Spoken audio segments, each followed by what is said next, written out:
आणि आपण इकडे बघा अर्धा लिटर दूध तापत ठेवलेलं आहे आणि अर्ध्या लिटरचे आपण इकडे बनवत आहोत। हाय हॅलो नमस्कार, स्वागत आहे तुमचं सपरित सरिता चॅनल मध्ये। गुड मॉर्निंग सर्वांना। आपली छान छान दिवसाची सुरुवात झालेली। आजचा दिवस सर्वांना आनंदाचा आरोग्याचा जाओ ही ईश्वर चरणी प्रार्थना करून आपण आता दिवसाची सुरुवात करूया। दिवसाचा पहिला चहा पिते आणि त्यासोबत आता पेपरही वाचते, तुम्हाला पेपरही दाखवते। आजच्या फ्रंट लाईन पेपरमध्ये काय विशेष आलेलं आहे असं काहीसं मी माझं रोजचं रुटीन तुमच्यासोबत शेअर करते। तर चला आपण आता आपल्या दिवसाची सुरुवात करूया। बाकीचे कामही सर्व बाकी अजून। बाहेरची साफसफाई करून आपण आता पेपर घेऊन आलेलो आहे आणि त्यासोबत ताजा ताजा कढीपत्ता पण आणलेला आहे। तो आता छान स्वच्छ करून आणि स्टोर करून ठेवू, म्हणजे छान जास्त दिवस टिकतो। आणि आपण आता पेपरची फ्रंट लाईन बघू। दिव्य मराठी, आठवड्याची सुरुवात सकारात्मक विचारांनी, सोमवार 24 फेब्रुवारी 2025। पेपर आपण हे बघा, हे फ्रंट पेज आहे आणि ही बॅक साइड। काहीसा असा पेपर आहे आपला।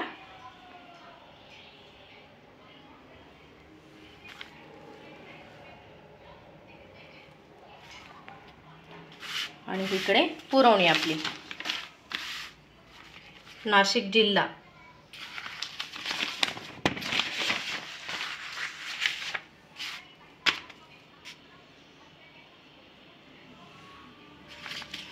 आणि ही आपली पुरवणीची बॅक साइड।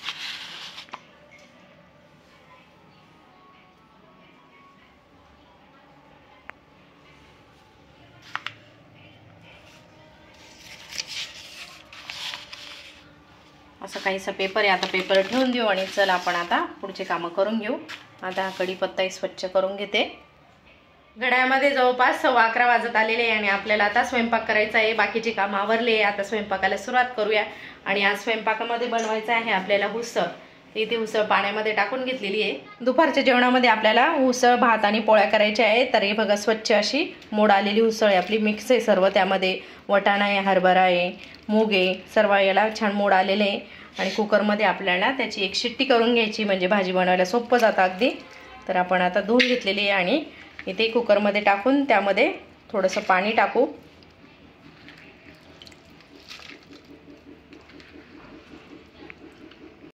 उसळ स्वच्छ धुवून घेतलेली आहे आणि ती उसळ बुडेल एवढं पाणी घेतलंय आपण।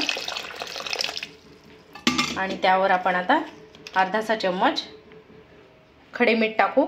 शक्यतो मी शक्य होईल तर रस्सा भाजींना खडे मीठ वापरायचा प्रयत्न करते। तर आता आपण याला झाकण लावून आणि एक शिट्टी करून घेऊ, म्हणजे आपली उसळ छान उकडल्या जाईल आणि मग आपल्याला बनवताना खूप जास्त सोपं जातं। इकडे कुकरमध्ये आपण उसळ उकडायला ठेवलेली आहे। ज्यावेळेला आपण मीठ आणि पाणी टाकलं त्यावेळेला तेलही टाकलं अर्धासा चम्मच, त्याच्यामुळे मग आपली उसळ छान मऊसूत शिजते आणि अगदी टेस्टी लागते। मीठ टाकल्यामुळे त्या उसळला पूर्ण मिठाचं हे लागतं, तर मग आपली भाजी खूप छान लागते। आणि इकडे आपण पीठही भिजवून घेतोय लगेच आपल्याला स्वयंपाक करायचा आहे। आणि ती उसळ उकडली की त्यामध्येच लगेच व्हाईट कलरचा भात आणि झटपट असा आपला स्वयंपाक लगेच रेडी होईल। कुकरची मदत घेतल्यामुळे मग पटकन आपला स्वयंपाक रेडी होतो। हे बघा शिट्टी झाली आहे, अजून एक करून घेऊ। 2 शिट्ट्या झाल्या, आपण आता गॅस बंद करून देऊ। तर आपल्याला आता दुपारच्या जेवणामध्ये कांदा उसळ बनवायची, त्याच्यासाठी आपण आता कांदा कट करून घेऊ। कांद्याचे पुढचे मागचं टोक काढून आणि चॉपरमध्येच आता त्याला चॉप करून घेते। या चॉपरचा चांगला उपयोग होतो आपल्याला, झटपट असा आपली म्हणजे घाई गर्दीच्या वेळेला चांगला उपयोगात येते चॉपर आणि झटपट आपल्याला वेळही वाचतो। मध्ये 1 वाजायला 15 मिनिटं बाकी आहे आणि आपले छान छान दुपारचे जेवण चालू आहे। हे बघा दादू पण जेवतोय। दादू जेवणामध्ये काय काय रे बाळा? आज उसळची भाजी आहे, दही आहे, पोळी आहे, कुरकुरा आहे, कांदा आहे, भात आहे। भरपूर असं मटेरियल आहे जेवणामध्ये। आणि दादूला सर्वात जास्त काय आवडतं ताटामधलं? दही। आपलं घरगुती दही आहे, रोज दही लावावंच लागतं। त्याची रेसिपी टाकलेली आपल्या चॅनलला। आणि इकडे हे बघा मोबाईलवर आम्ही रोज छत्रपती संभाजी महाराजांची जी सिरियल आहे ना ती बघतो। आमची जवळपास म्हणजे डबल बघतोय, एकदा पूर्ण बघून झालेली सर्वच एपिसोड आणि आता डबल आपण बघतोय। पण इतका म्हणजे भारी वाटतं ना, आणि मुलांवरही छान छान संस्कार होता। आमचं असं काहीसं जेवणाचं रुटीन असतं, सर्व सोबत जेवतोय। बघा पुराचे पप्पा पण आहे, आपली पुरा दीदी पण आहे आणि मी पण आहे जेवायला। तर चला या मग जेवण करायला. तर चला आपण आता सोबत जेवण करू. भरपूर अशी भूक लागली, सकाळपासून कामं आवरून आता थकलोय आणि आता भूक लागलेली, तर जेवण करू मस्त. दही पण दुपारच्या वेळेमध्ये उन्हाळ्यामध्ये खाल्लेलं चांगलं असतं, तर रोजच्या दुपारच्या जेवणामध्ये आपलं दही असतंच. तर या जेवायला. घड्याळमध्ये 5:30 वाजले. आपला चहा वगैरे सर्व झालंय. चहा बिस्किट खाऊन प्रतीक दादा खेळायला गेला आणि तेही बाहेर गेले. आणि आपण इकडे बघा अर्धा लिटर दूध तापत ठेवलेलं आहे आणि अर्ध्या लिटरचे आपण इकडे बनवत आहोत गिट्सची रबडी. हे बघा छान छान अशी आपण रबडी बनवतोय आणि अगदी 10 मिनिटामध्ये छान अशी रबडी तयार होते. आणि हे बघा साईडने एकदम खव्यासारखं त्याचे असं स्ट्रक्चर तयार होतं. दाता म्हणजे आपण ज्या वेळेला खातो त्यावेळेला दाताखाली येईल असं छानसर. आणि अगदी झटपट अशी रेसिपी आहे. त्याच्यासाठी ड्रायफ्रूटही कट करून घेतलेली. मी याची पूर्ण रेसिपी बनवते डिटेलमध्ये, ती पण तुम्हाला ती शूट करून दाखवेलच. आणि आपण आता इथं छान छान रबडी तयार होते आपली.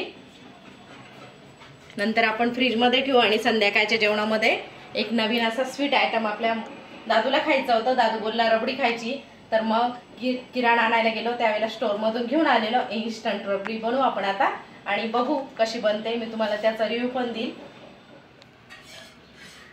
आपण हे बघा इन्स्टंट रबडी बनवली आहे आणि इकडे उंदराचं काय चालू आहे. कशी झाली? मस्त मस्त झाली बोलतीये. छान छान एकदम झटपट आणून आणि बनवायला एकदम सोपा पर्याय आहे. आता थोडीशी नॉर्मल होऊ द्यायची आहे, नंतर मग एका बाउलमध्ये काढून फ्रीजमध्ये ठेवायची आहे. तर पूर्वानी टेस्ट केलेली तर मस्त झालेली बोलली. रात्रीचे जवळपास 8:30 वाजलेले आणि आपण आता जेवण करतोय. आणि हे बघा संध्याकाळच्या वेळेला 5:30-6च्या वेळेला रबडी बनवली आणि ती बनवल्यानंतर थोडीशी नॉर्मल झाल्यानंतर फ्रीजमध्ये ठेवली आणि आता थंड केल्यावर खाण्यासाठी घेतली. इतकी भारी लागते ना, अगदी स्वीटच्या दुकानामधून आपण आणतो ना अगदी त्या टाईप. आणि म्हणजे ती थोडी घट्ट झालेली आहे, तर पेडाच लागतो एकदम एकदम म्हणजे आपण पेढा कसा खातो किंवा मलाई एकदम त्या टाईप लागते. एकदम छान तयार होते. मला तर आवडलाय हा प्रकार, तर नक्की ट्राय करेल मी परत. प्रतीक दादा बोलला मम्मी परत बनव आता, तर परत बनवू आपण नंतरही. हे बघा छान अशी तयार होते. जेवण झालं, आता फिरायला जायचंय. तर चला आता सोप खाऊन घेऊ आणि फिरायला जाऊया. जवळपास 9:45 वाजत आलेले. दिवसभराचं संपूर्ण रुटीन तुमच्यासोबत शेअर केलेलं आहे आणि 5 वाजेच्या वेळेला एक रेसिपी ही केलेली रबडीची आणि ती आता जेवणामध्ये आजच्या रात्रीच्या जेवणाला तर खूपच मजा आलेली. तर ती रेसिपी मी व्हिडिओ बनवून आणि आपल्या चॅनलला अपलोड केलेली, ती नक्की जाऊन बघा. त्याची लिंक मी डिस्क्रिप्शन बॉक्समध्ये देईलच. तर चला आता व्हिडिओचं इथेच एंड करते. तर माझा हा व्हिडिओ तुम्हाला आवडला तर लाईक शेअर कमेंट करायला विसरू नका आणि तुमच्या मित्रपरिवारामध्ये नक्की शेअर करा. भेटूया पुन्हा अशा छान छान व्हिडिओसह. तोपर्यंत बाय बाय अँड गुड